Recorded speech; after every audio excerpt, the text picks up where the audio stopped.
Minutos, hay temas que hay que detenernos en ellos que tienen que ver con crimen organizado, organizaciones criminales y personajes en ese sentido. Hay dos notas de última hora que hay que darle el peso, duro, contundente y por supuesto también claro de lo que está sucediendo. Ovidio Guzmán en Estados Unidos, mucho sentido lo que ayer dio a conocer la Fiscalía de la República en torno a no saber qué era lo que estaba pasando con Ovidio Guzmán. Hoy sabemos ya que claramente está pasando. Y dos, ¿qué sucede con Ociel Cárdenas Guillén, este ex líder del cártel del Golfo y uno de los personajes pues que mayor dolor ha causado en este país? Oscar Balmen, experto en crimen organizado. Oscar, gracias por estos minutos. Qué mejor acudir contigo. Conoces muy bien todos estos temas. Te saludo y te doy la bienvenida, Oscar. Buenas tardes. Querido Jaime, qué gusto saludarte. Buenas tardes. Oscar, a ver, comencemos con Ociel Cárdenas. Libre, ya en Estados Unidos. ¿Hay posibilidad de que venga a México? Mira, por el momento la información que tenemos es que Ociel Cárdenas se queda en Estados Unidos, lo cual no lo hace menos peligroso. El hecho de que pise territorio mexicano o no, prácticamente nada tiene que ver con su nivel de peligrosidad. Lo que sí es que probablemente se quede en Estados Unidos porque parte del arreglo de esta información a la que probablemente entregó al gobierno de Estados Unidos implica algún tipo de permanencia en la Unión Americana. Pero bueno, nada más para poner en contexto al auditorio, Ociel Cárdenas Guillén es el hombre que nos deja la herencia maldita de la paramilitarización del crimen organizado. Él es quien en 1999 se le ocurre la idea de generar una guardia privada para él y sus cabecillas en Matamoros y decide crear el grupo de los Zetas.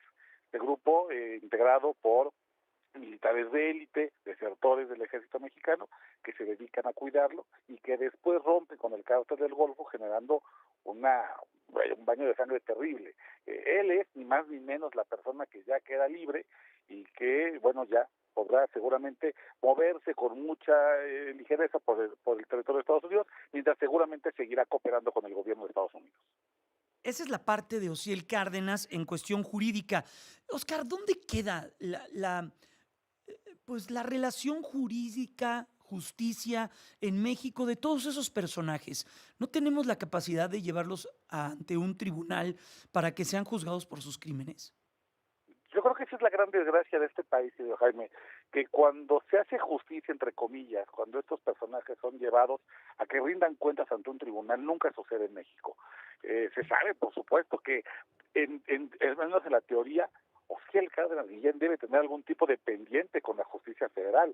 Sería solo pensar que alguien como él no tenga cargos, no tenga expedientes, no tenga señalamientos tanto de homicidios, secuestros como de tráfico de drogas y lavado de dinero, pero no se conoce ninguna carpeta en este momento que esté lista para judicializarse, de la cual pueda salir un mandato judicial como una orden de aprehensión o de presentación o de reaprehensión contra Ociel Cárdenas Guillén. Entonces, por eso yo creo que realmente hay una esperanza casi nula de que aquí puedan encontrar castigo para todos los crímenes tan terribles que han hecho. La esperanza, digamos, lo que nos queda a los mexicanos, pues es tratar de ver hacia Estados Unidos por arriba del río Bravo y pensar que entonces tal vez la justicia les llega a estos personajes a través de que van a tener movimientos limitados, medio supervisados por algún programa de testigo protegido, que va a tener ciertas restricciones a la hora de su movilidad en Estados Unidos, pero la realidad es que no, y por supuesto que es un castigo completamente desmedido, desproporcionado para todo el dolor que ha Exacto. causado. Alguien como Ociel Cárdenas Guillén debería estar en prisión de por vida, es un psicópata, es un sociópata, no tiene ninguna empatía por la vida, pero lo que sí vamos a saber es que va a estar libre y va a estar comiendo sus hamburgers y va a estar en Estados Unidos con una vida, pues la verdad es que ya quisieran tener las víctimas de la guerra contra el narco que aquí están enlutadas. Y ahí voy a una siguiente pregunta. ¿Cuál es el incentivo para las fuerzas federales, para las fuerzas de seguridad, para el ejército, para la marina, de tener este tipo de perfiles de muy alta peligrosidad, si cuando los llevas a la justicia se acomodan en un sistema de testigos protegidos o alguna pena que les conmuten, los sacan libres y aquí generaron dolor, generaron muchos recursos utilizados para poder capturarlos, y ahí los vemos, y retomamos nombres como el de Osiel Cárdenas, y retomamos nombres como el del Mayo Zambada, o hemos retomado nombres constantemente de estos perfiles criminales, Oscar. Sí, yo creo que Jaime, creo que pones justo un punto interesante. Yo veo tres carriles para esto. Por un lado, evidentemente, desmoralizan las fuerzas federales, los buenos elementos que están en el ejército, que están en Guardia Nacional, pues no ven un incentivo, no hay razón para cual ellos van a arriesgar su vida Ujú. si el sistema les va a fallar. Si a la hora de entregar a un capo no se va a hacer justicia en el país, sino que se tiene que esperar a que el vecino vea si le interesa o no ofrecerle un trato a esos criminales a cambio de prácticamente una vida resuelta del otro lado. Segundo, evidentemente, Osiel Cárdenas Guillén no se hizo solo. Este hombre que tomó el control del cártel del Golfo es el tercero, digamos, en el liderazgo. El cártel del Golfo fue creado por Juan Nepomuceno Guerra en los años 30, que le cede el control de la estructura criminal en los años 80 a su sobrino Juan García Ábrego, y este a su vez se lo cede Osiel Cárdenas Guillén. Digamos, es el tercer líder.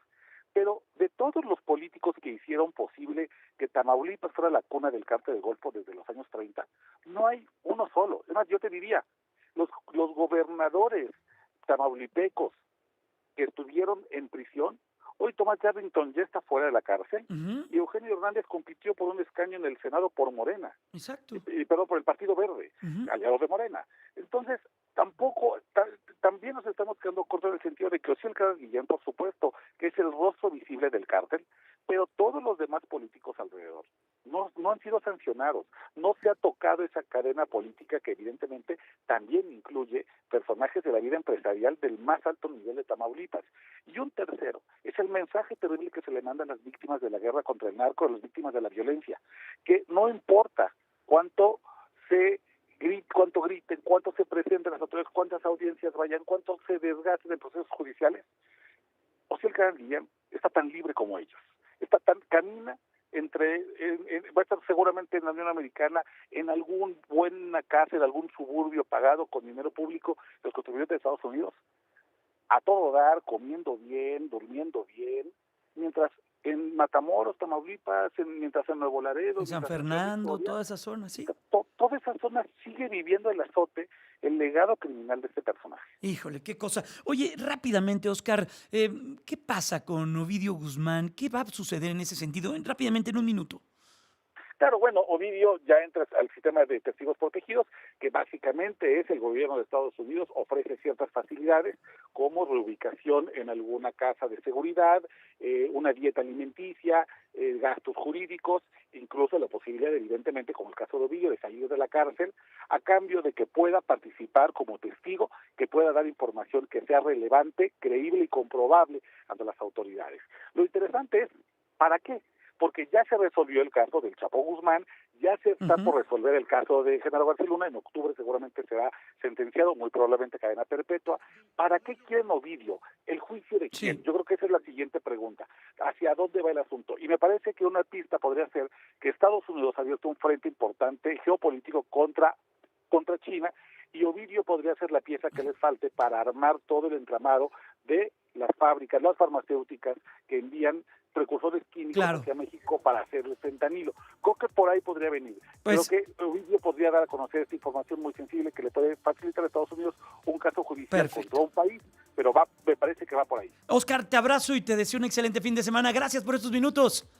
Querido Jaime, muy buena tarde. Hasta pronto. Es Oscar Balmen, experto en crimen organizado.